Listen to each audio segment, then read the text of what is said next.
Hi అండి. ఎలా ఉన్నారు? అందరూ బాగున్నారా? మేము బాగున్నామండి. మీరందరూ కూడా చాలా చాలా బాగుండాలని ఆ భగవంతుడిని మనస్ఫూర్తిగా కోరుకుంటూ, ఈరోజు వ్లాగ్ వచ్చేసరికి వర్క్‌షాప్ దగ్గరండి. నర్సరీ నుంచి కొన్ని మొక్కలు తెచ్చి నాటాను. ఏమేమి నాటానో చూపిస్తాను. అలాగే అక్కడ పని అయిన తర్వాత సాయంత్రానికి ఒక ఆర్గనైజేషన్ వాళ్ళు అభినందన సభ ఏర్పాటు చేస్తే అక్కడికి వెళ్ళానండి.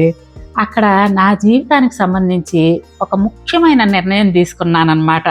మీరందరూ కూడా నన్ను సమర్థిస్తారని భావిస్తున్నాను. వీడియో చివరి వరకు చూసి మీ విలువైన అభిప్రాయాన్ని నాకు తెలియజేయండి. ఇంకెందుకు ఆలస్యం, వీడియోలోకి వెళ్ళిపోదాం రండి. ఇంతకుముందు వర్క్షాప్ దగ్గర కొన్ని మొక్కలు నాటానండి. అయితే పూల మొక్కలు అవి కావాలని చెప్పి మన ఇంటికి దగ్గరలో జేకేఎస్ కాలేజీ రోడ్లో నర్సరీ ఉందంటే అక్కడికి వెళ్ళాము. అయితే అక్కడ అన్ని రకాలు లేవండి. పూల మొక్కలు వచ్చేసరికి రోజెస్, మందార మొక్కలే ఉన్నాయి. నేనేమన్నా కొంచెం లిల్లీలు, ఇట్లా చామంతులు ఇవన్నీ కూడా ఉంటే తీసుకుందాం అనుకున్నాను. కానీ అసలు ఎక్కువ లేవండి మొక్కలు. నాకేమన్నా రోజెస్ అంటే ఎంత ఇష్టమో మీ అందరికీ తెలుసు కదా. ఇంతకుముందు ఇంట్లో మిద్దె తోట కూడా పెంచాను కదండి, మన ఫాలోవర్స్ అందరికీ తెలుసు. అయితే పండ్ల మొక్కలు కూడా నాటుదాం అనుకున్నానండి. అసలు ఏం వెరైటీస్ లేవు. ఇంతకుముందు మనం మిద్దె తోట నాటినప్పుడు ఇక్కడ ఇది మార్కెట్ దగ్గర, హిందూ కాలేజీ దగ్గర రమేష్ హాస్పిటల్ పక్కన నర్సరీ ఉండేదండి. ఆ నర్సరీలో మంచి మొక్కలన్నీ కొన్నాను. ఇప్పుడు ఆ నర్సరీ లేదు, తీసేశారంట. అయితే ఇంకెక్కడ దొరుకుతాయో నాకైతే ఐడియా లేదండి. మంచి మంచి మొక్కలు ఏ నర్సరీలో దొరుకుతాయో మీకు ఏమన్నా తెలిస్తే కొంచెం నాకు కామెంట్స్లో తెలియజేయండి.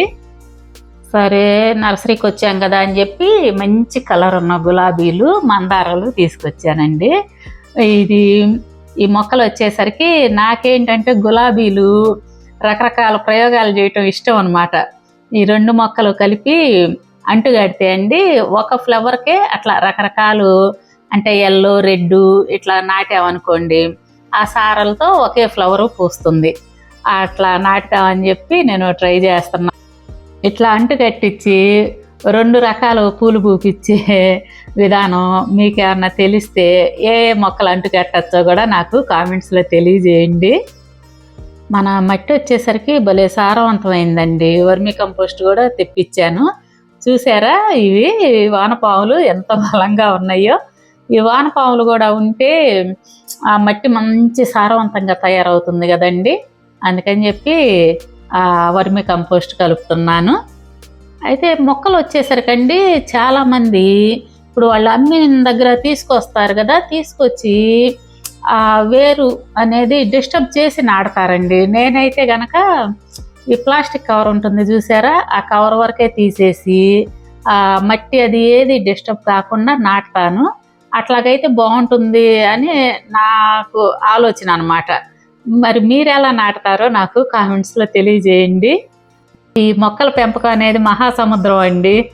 అసలు ఎన్నో ఎన్నో నేర్చుకోవాలన్నమాట. అంటే పురుగు మందులు కొట్టకుండా మనం పెంచాలి అనుకోవటం చాలా కష్టమైన పనేనండి. పురుగు మందులు ఉన్నాయనుకోండి, ఏదన్నా పురుగు పట్టిందంటే గబగబా బయట షాప్లో కొంటాము, చల్లేస్తాము. అలా కాకుండా మనం తయారు చేసుకొని చేయటం అంటే కొంచెం కష్టంతో కూడుకున్న వ్యవహారమైనా ఇష్టంగా చేసుకుంటాను నేనైతే.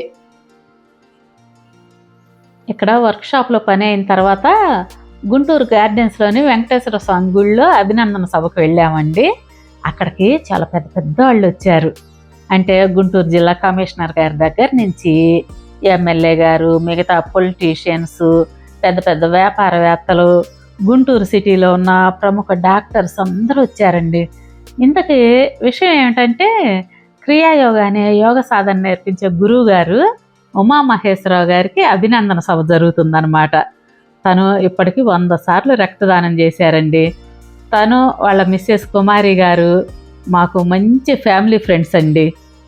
రక్తదానం అవేర్నెస్ బ్రాండ్ అంబాసిడర్గా ఆయన్ని గుర్తించారు. వీళ్ళు వచ్చేసరికండి మానవతా స్వచ్ఛంద సంస్థ అనే స్వచ్ఛంద సంస్థ తరపున పనిచేస్తున్నారనమాట. ఈ సంస్థ చాలా సేవా కార్యక్రమాలు నిర్వహిస్తుందండి. అయితే ఈ కార్యక్రమానికి నన్ను కూడా ఆహ్వానించారు. వీళ్ళ కార్యక్రమాల్లో నన్ను ముఖ్యంగా ఆకట్టుకుంది ఆర్గాన్ డొనేషన్ అవేర్నెస్ క్యాంప్ అండి.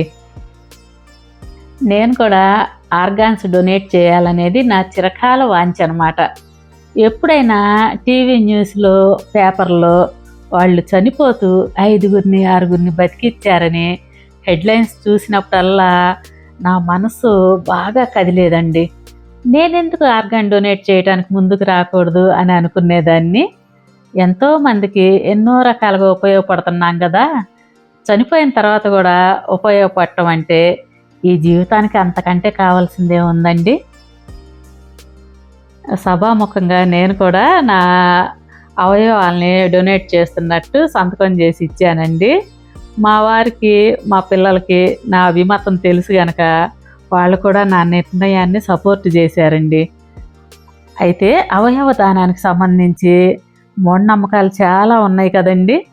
మనం మంచి పని చేస్తుంటే భగవంతుడు ఎల్లప్పుడూ రక్షగానే ఉంటాడని నేను నమ్మే సిద్ధాంతం అండి. అయితే నేను జీవితంలో తీసుకున్న మంచి నిర్ణయం అని నేను భావిస్తున్నాను. మీరేమంటారండి? మీ అభిప్రాయాలని నాకు కామెంట్స్లో తెలియజేయండి. అయితే మీలో ఎవరైనా నాలాగా అవయవ దానాన్ని సపోర్ట్ చేస్తూ సంతకం చేసుంటే నాకు తప్పకుండా తెలియజేయండి. మనలో కూడా చాలామందికి అవయవ దానం చెయ్యాలని ఉంటుంది కానండి, అయితే ఎలా ముందుకు వెళ్ళాలో పాలుపోదన్నమాట. మీకు అవయవ దానానికి సంబంధించి ఏమైనా సందేహాలుంటే నాకు కామెంట్స్లో తెలియజేయండి. నేను తప్పకుండా రిప్లై ఇస్తాను. సరేనా అండి? రేపు మరొక మంచి వీడియోతో, అది కూడా మీకు యూజ్ అయ్యే వీడియోతో మీ ముందుకు వస్తాను. అప్పటి వరకు బాయ్ అండి.